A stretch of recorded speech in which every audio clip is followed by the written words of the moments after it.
حضرت بلال رضی اللہ تعالی عنہ ان اولین لوگوں میں سے ہیں جنہوں نے شروع میں اسلام قبول کیا اور جن کو دنیا میں ہی جنت کی بشارت دے دی گئی تھی، جن پر کفار مکہ نے مظالم ڈھائے تاکہ تنگ آ کر اسلام سے پھر جائیں، لیکن ان کی زبان مبارک صرف عہد کرنا جانتی تھی۔ آپ مکہ میں پیدا ہوئے، جبکہ بنیادی طور پر آپ کا تعلق ابھی سنیا سے تھا، جسے آج کل ایتھوپیا کے نام سے جانا جاتا ہے۔ آپ رسول اللہ صلی اللہ علیہ وآلہ وسلم کے 3 برس بعد پیدا ہوئے اور آپ کا پورا نام بلال بن ابی رباح ہے۔ ان کی والدہ کا نام روایات میں حمامہ آیا ہے۔ صحابہ اور روایات کے مطابق ان کا رنگ سیاہ تھا، قد اونچا اور کسی قدر دبلے پتلے تھے، لیکن جب صحابہ ان کی خصوصیات بتاتے تو کہتے تھے کہ وہ صادق القلب تھے، ایک ایسے انسان جنہوں نے سب کچھ محنت اور جد و جہد سے حاصل کیا، اور یہ سب اللہ اور اس کے رسول صلی اللہ علیہ وآلہ وسلم کی محبت کا نتیجہ تھا۔ آپ صلی اللہ علیہ وآلہ وسلم کی جانب سے حضرت بلال کو 2 لقب دیے گئے۔ یہ 2 طرح کی خدمات تھی جو خود آپ صلی اللہ علیہ وآلہ وسلم نے حضرت بلال کو سونپی۔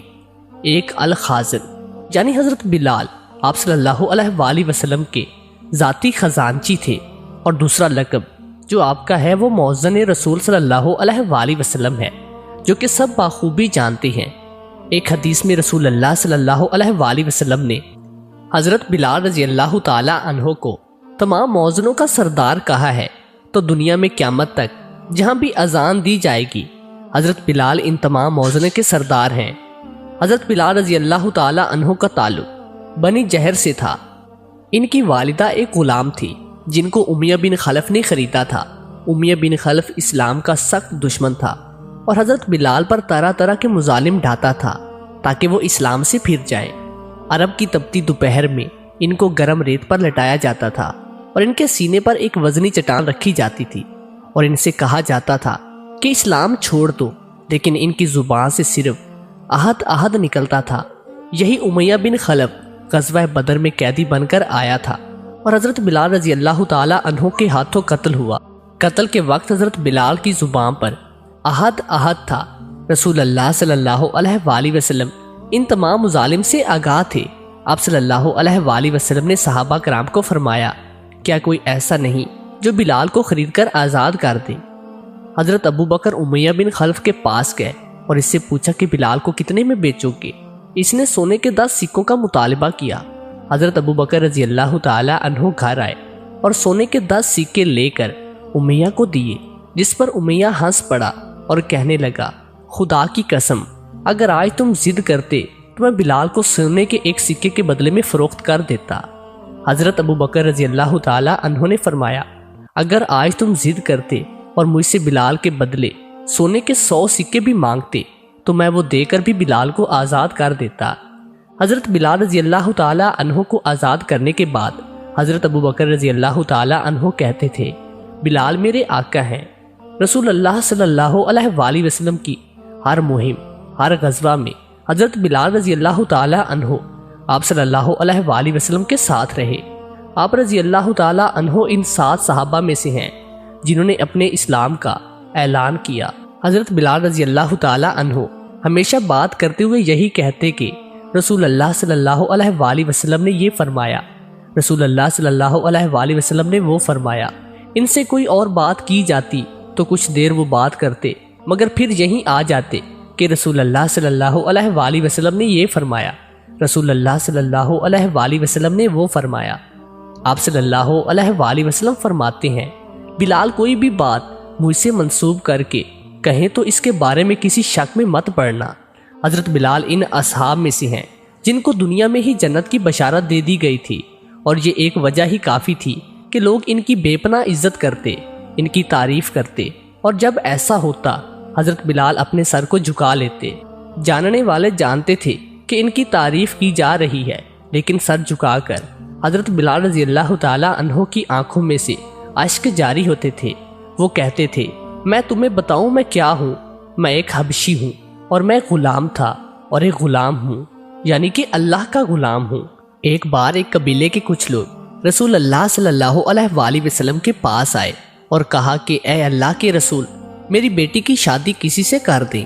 آپ صلی اللہ علیہ وآلہ وسلم نے فرمایا بلال کے بارے میں کیا خیال ہے؟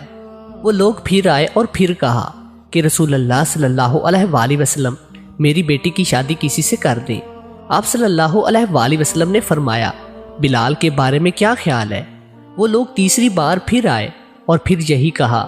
آپ صلی اللہ علیہ وآلہ وسلم نے پھر جواب دیا بلال کے بارے میں کیا خیال ہے جو کہ جنتی ہے۔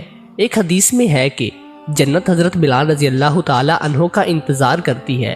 ایک مسلمان کی حیثیت سے ہم جنت کا انتظار کرتے ہیں، جبکہ جنت خود حضرت بلال رضی اللہ تعالی عنہ کا انتظار کرتی ہے۔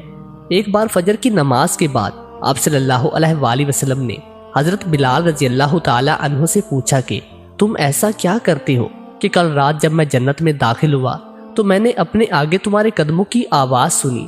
حضرت بلال رضی اللہ تعالی عنہ نے جواب دیا یا رسول اللہ صلی اللہ علیہ وآلہ وسلم، جب بھی میرا وضو ٹوٹتا ہے میں دوبارہ وضو کے 2 رکعت نفل ادا کرتا ہوں۔ کون تھا ایسا جو نہ چاہتا ہو کہ موزن رسول صلی اللہ علیہ وآلہ وسلم کا منصب اسے نصیب ہو؟ صحابہ اس بات پر جان تک دے سکتے تھے، لیکن یہ مقام حضرت بلال رضی اللہ تعالی عنہ کے حصے میں آیا تھا۔ نہ صرف یہ بلکہ فتح مکہ کو یاد کریں جب بڑے بڑے مرتبے والے صحابہ موجود تھے اور ایک طرف خانہ کعبہ تھا جو مسلمان اور مشرکین مکہ دونوں کے لیے سب سے محترم تھا، لیکن جب رسول اللہ صلی اللہ علیہ وآلہ وسلم نے مکہ کی چھت پر جا کر اذان دینے کے لیے بلایا تو کسی اور کو نہیں بلکہ حضرت بلال رضی اللہ تعالی عنہ کو کہا، ورنہ وہاں وہ 10 صحابہ بھی موجود تھے جن کو دنیا میں جنت کی بشارت مل گئی تھی۔ وہ اصحاب بھی موجود تھے جو بدر میں آپ صلی اللہ علیہ وآلہ وسلم کے ساتھ شریک ہوئے۔ وہ 4 خلفائے راشدین بھی موجود تھے جن میں سے 2 آپ صلی اللہ علیہ وآلہ وسلم کے داماد اور 2 کی بیٹیاں آپ صلی اللہ علیہ وآلہ وسلم کی ازواج تھیں، لیکن یہ مقام اللہ نے حضرت بلال رضی اللہ تعالی عنہ کے لیے رکھا ہوا تھا۔ ایک صحابی نے ایک بار حضرت بلال رضی اللہ تعالی عنہ کو ایک حبشی عورت کا بیٹا کہہ کر بلایا جو کہ حضرت بلال رضی اللہ تعالی عنہ کو گراں گزرا۔ آپ رسول اللہ صلی اللہ علیہ وآلہ وسلم کے پاس آئے اور ساری بات بتائی۔ آپ صلی اللہ علیہ وآلہ وسلم نے ان صحابی سے فرمایا کہ تمہارے اندر اب تک زمانہ جاہلیت کی باتیں موجود ہیں۔ آپ صلی اللہ علیہ وآلہ وسلم نے فرمایا میں جتنا ایک سفید عورت کا بیٹا ہوں اتنا ہی ایک کالی عورت کا بھی بیٹا ہوں۔ حضرت حلیمہ سعدیہ آذان دیتے وقت جب اشہد ان محمد رسول اللہ پر آتے تو آپ صلی اللہ علیہ وآلہ وسلم گھر سے نکل کر مسجد کی طرف آتے تھے۔ پھر جب علالت کا وقت آیا اور آپ صلی اللہ علیہ وآلہ وسلم سے امامت کے لیے آیا نہ جا سکا تو حضرت بلال رضی اللہ تعالی عنہ خود آپ صلی اللہ علیہ وآلہ وسلم کو بلانے جاتے۔ کبھی آپ صلی اللہ علیہ وآلہ وسلم خود آتے، کبھی کسی نے سہارا دیا ہوتا۔ یہ دیکھ کر حضرت بلال رضی اللہ تعالی عنہ فرماتے کہ کیا ہی دکھ اور غم کے دن ہیں، اگر یہ دن ہی دیکھنا تھا تو میری ماں نے مجھے پیدا ہی نہ کیا ہوتا، یا اے کاش میں یہ دن دیکھنے سے پہلے مر گیا ہوتا۔ پھر یوں بھی ہوا کہ حضرت بلال رضی اللہ تعالی عنہ اذان دیتے ہوئے غم سے بے ہوش ہو گئے۔ آپ صلی اللہ علیہ وآلہ وسلم کی وفات کے وقت جبکہ آپ صلی اللہ علیہ وآلہ وسلم کا جسم مبارک ابھی وہیں تھا، حضرت بلال نے اذان دینے کی کوشش کی، لیکن جب اشہد ان محمد رسول اللہ پر پہنچے اور آپ صلی اللہ علیہ وآلہ وسلم گھر سے نہ نکلے تو یہ منظر اس قدر غمناک تھا کہ اذان دیتے ہوئے حضرت بلال کو ہچکی لگ گئی۔ وہ اتنا روئے کہ باقی تمام صحابہ کو بھی رلا دیا۔ اگلے 3 روز تک مسلسل آپ نے اذان دینے کی کوشش کی، لیکن اشہد ان محمد رسول اللہ پر پہنچ کر ضبط کے سارے بندھن ٹوٹتے جاتے تھے۔ اس لیے آپ رضی اللہ تعالی عنہ نے مدینہ چھوڑنے کا فیصلہ کر لیا۔ آپ صلی اللہ علیہ وآلہ وسلم کی وفات کے بعد حضرت بلال نے مدینہ چھوڑ دیا تھا۔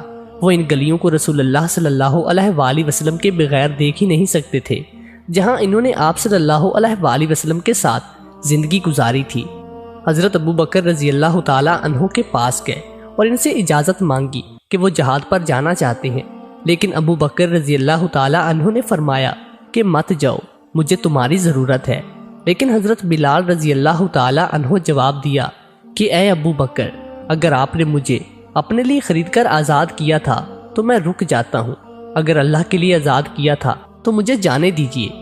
یہاں سے آپ جہاد کے لیے روانہ ہو گئے۔ پھر ایک رات ایک خواب دیکھا۔ خواب میں رسول اللہ صلی اللہ علیہ وآلہ وسلم فرما رہے تھے کہ اے بلال، تم نے میرے پاس آنا ہی چھوڑ دیا۔ حضرت بلال رضی اللہ تعالی عنہ نے اسی وقت مدینے کا ارادہ کیا اور مسجد نبوی صلی اللہ علیہ وآلہ وسلم میں حاضر ہوئے۔ حضرت حسن و حسین رضی اللہ تعالی عنہ نے دیکھا تو اذان دینے کی فرمائش کی۔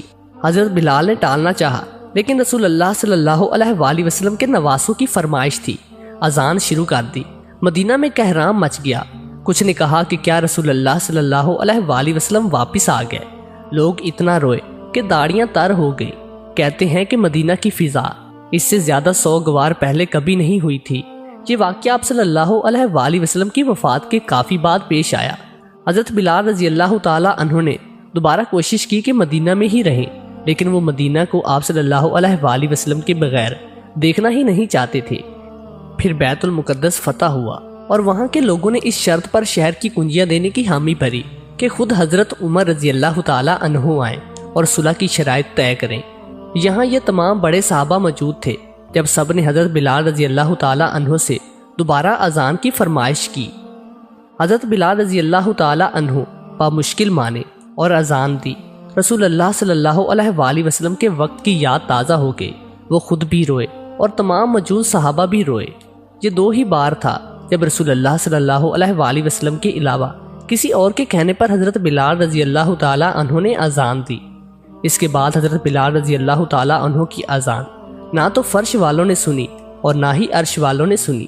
یہ فخر صرف بلال بن ابی رباح کو حاصل ہے کہ جنہوں نے خانہ کعبہ میں، مسجد نبوی میں اور مسجد اقصی میں تینوں جگہ اذان دی، تینوں جگہ توحید کا اعلان کیا۔ حضرت بلال کی وفات کے وقت جب ان کی بیوی نے یہ کہا کہ کیا ہی غم کا وقت ہے، تو حضرت بلال رضی اللہ تعالی عنہ نے فرمایا، نہیں، یہ بہت خوشی کا وقت ہے۔ کل میں رسول اللہ صلی اللہ علیہ وآلہ وسلم سے ملوں گا، اپنے ساتھیوں سے ملوں گا۔ حضرت بلال رضی اللہ تعالی عنہ دمشق میں 20 ہجری میں اس دنیا کو چھوڑ کر اپنے محبوب سے ملنے چلے گئے۔ ان کی کوئی اولاد نہیں تھی، نہ ہی ان کی کوئی جائیداد تھی۔ اصل میں فکر کے باعث وہ اپنے پیچھے کچھ نہ چھوڑ کر گئے سوائے اذان کے، جو قیامت تک تمام مسلمانوں کو ان کی یاد دلاتی رہے گی۔ رضی اللہ تعالی عنہ، اے عشق نبی میرے دل میں بھی سما جانا، مجھ کو بھی محمد صلی اللہ علیہ وآلہ وسلم کا دیوانہ بنا جانا۔